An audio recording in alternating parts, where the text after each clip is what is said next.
Sure. So we are going to edit this again. Sorry again, I'm not gonna catch the very start of this game. We're gonna go into it in a second or two. So just give me a moment to do the admin stuff. Because, managing a tournament and observing at the same time is quite the challenge, if I must say so myself. There we go. We're gonna do that, and we're gonna also do this. Okay, that's all perfect. So let me get situated here and update the names on the broadcast too, because that's important. We have Highdra versus ILYA. Update it. Back on here, and now we go. All right, welcome everybody to the 5th round of Swiss for the Alpha Navigators Cup 8 in the European, Middle East, and Africa region. On the bottom, we have Highdra playing on the blue, and up here, we have once again a Vanguard player. This time around, it is ILYA. For those who are not aware, ILYA is one of the better Vanguard players, and he's opening with what has now become a classic, a dog opening, a scout opening with massive aggression. The key idea being that you want to overwhelm your opponent and try to avoid getting through. That kill on the Gaunt is going to be very bad for the side of Highdra. He's going to be trying as hard as possible to defend against this scout opening. Obviously, the Beryllium Claws, once they become active, and we'll clearly see it, they must have activated now. Those Beryllium Claws are very dangerous. They absolutely shred anything with a light tag, with light attribute, and it's only going to take a little while before ILYA feels confident enough to go for an expansion, if that's what he wants to do. So we have quite a number of dogs. They're probably going to get repaired by a Bob eventually. Get a couple more kills on ILYA. But also the Infest, its damage over time is very dangerous. If you get too low, you could run into a problem of, not having enough to do this properly. And now more and more dogs. Here comes the expansion. And the point of this expansion is that eventually there's going to be a little tower here. There we go, the sentry post. And what this little Bob is going to do is going to jump into the sentry post, become a Repairomatic. And with a Repairomatic, suddenly you might look at all of these, endangered scouts that are very low health. Like, look at this, 11, 19. They are very, very low health. But they're going to be fine. The Repairomatic heals a massive, an astronomical amount of health for mechanical units. You can see and make work just that quickly. Look at that. All of the scouts back to full health. You can see 2 of them even have veterancy, and that is one of the very scary things about a strong dog and scout opening, is that with more veterancy on these little guys, they get percentage based attack damage increases, which means that for light units that have the plus 16 damage, they have a base damage of 8. Total damage against light units would be 24, but then you add in a 20% once they get to level 2 veterancy, and that's a lot of damage. You add a 10%, and you're dealing 26 to 27 damage on hit, and then you add the 20%, and you're starting to look at almost 30 damage per hit on a light unit that costs very little. It is a very dangerous start, and it can absolutely wreck all sorts of opponents here. So once again, moving forward, even denying, that's another thing, that you can deny the vision with the scouts. All of the creeps, I believe, as far as I know, all of the creeps are light units as well. So your scouts are very, very good at taking the creeps when you have the chance. And now opening up this space. You can see also sending the sonar. He wants to see what he can. But there's going to be a drop coming. The Gaunts and the Brute are going to be leaving this area, going all the way around and reaching over to the back of this base. Obviously, they have all the damage, and there, Kevin, they do have all the damage. And also, I'm afraid to say, you are a first-time chatter. You're getting sniffed. But he will be spotted. The Doombringer is going to be spotted. He should move his units back and start with the scouts and wait for the guns to be seen. What he will do here. He has a Lancer up here on patrol. He's going to jump it into the sentry post as well. Oh, the flag cannon. That's very good. If the Doombringer gets in range of the flag cannon, that's game over for the side of Highdra. He's gonna be able, oh, and I got this one stuck, there we go. He's gonna be able to get the hit there. The guns drop behind, and you can see the distance that flat cannon has.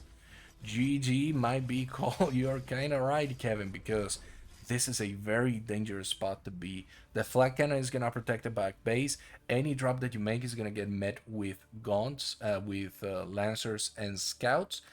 And over time, if you just let it happen, well, the only thing that you're going to get is a bunch of Lancers and Scouts attacking your base. Now going for the third, it seems, it's going to call on the Bob Overcharge. And now pushing on with the Scouts. The Scouts gets even more veterancy. Now they pull back to let the Lancers take the brunt of the damage, but the Doombringer is there to protect it. There is a very scarce situation here where the Doombringer could pop down and attack the third right before it's finished. Will he do it?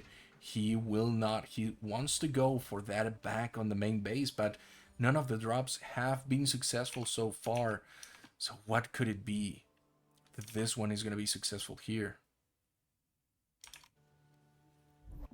There we go. That goes down, and nothing to be done here. Again, the turret. Another thing to note about the normal turret on the sentry post, it has a good amount of range. Just because it doesn't deal a lot of damage, it is 10 damage, doesn't mean that it can't be that useful, because it has that massive range. So you don't always want to have a Lancer on it, because that extra range could be very helpful as a early alarm, or just to deny things like Fiends, for instance. Now he's gonna pull back the guns. You can see how damaged those guns are, and the dogs are moving forward. This could be really bad for our friend Highdra here. Look at this. Oh, the guns are gonna die so quickly. That is so much experience for the side of Don ILYA, and he's happy. He's feeling pretty good about it. He loses one of the dogs, but quite honestly, when you have this many dogs and one of them has veterancy too, that is an absolutely disastrous way to lose 3 guns at this very moment. He has a few imps here that I think he's gonna try to run them back and hit on the third, but the flag cannon as well. He's not gonna be able to kill it. It gets 3 kills with the bombs, with the imps, but for 3 imps, I don't know if that was worth it. Another little drop here happening. Is he gonna get more? He gets a couple more, I think, but look at this army. A bunch of scouts that are very powerful at the front, then a mass of lancers that are gonna be able to tank any damage that you throw at them, and then some exos to do the cleanup after. Even Shroud Towers might not be enough. There could be a Shroud Tower manifestation play here to happen in the middle of this engagement to try and keep this alive, but the Lancers, they're gonna move away from the trample. A few get caught on here by the trample, but their kinetic redirectment is gonna be pretty good. They're gonna start to focus on the tower. Getting that Shroud Tower off is gonna be very important. The scouts make short work of the imps that are there, and now the Shroud Stone manifestation goes on, gets 2 kills on the Lancers, and it's gonna have to pull back. Interestingly enough, a Hedgehog now thrown into the mix. That is another unit from the Vanguard that we're seeing Don ILYA put out into the field. And the main claim to fame for a Hedgehog in this instance is that it has bonus damage against heavy units. And not just heavy units, but remember that structures can also be deemed heavy. So things like Shroud Stones, I believe, are considered heavy. That could be very scary for the side of Highdra. if Donilia is able to successfully make use of the Hedgehog in this fight. And perhaps you can see one of the traits that makes top players so scary with the Vanguard, and that is maintaining their high veterancy units. Those high veterancy units are very powerful. They get more and more powerful with each level, and the more engagements they successfully clean out, the more they get to push forward. So looking at the big picture though, we have a fourth base for the side of Highdra. He is not mined out on his main, but he will probably be within the next 5 minutes. The third for the side of Donilia is fully working. There is a trample rush going on here on the expansion, and now that the Magmadon is dead, the flag cannon could be enough to sustain this, and there are a couple of Lancers here that are gonna try to help with the Fiends, but that was a very successful drop to destroy that. And then the main is fully going out. A hangar now coming out for the side of Donilia that is gonna start producing Hornets most likely. And it seems like we're going into a long game after all. So, what are some of the plays to do here? Well, the first thing first, the camps are entirely free. This could be a very good time for Highdra, since he had a good attack on the expansion, and whatever attack might be coming next is not going to be as powerful. He could be trying to go for some of the camps that are around, maybe drop a meat farm or two to assist him in getting those extra resources and just continue to produce here. The imps are going to move forward, but they're going to give away the fact that they are just completely unprotected. This is going to be a quick kill on those imps, and they don't give a lot of experience, but they give just enough to be a problem. You can see some of these Lancers that already have experience. Some of the Exos are getting pretty close to their full experience, and that is when things start to go really wrong for the Infernals.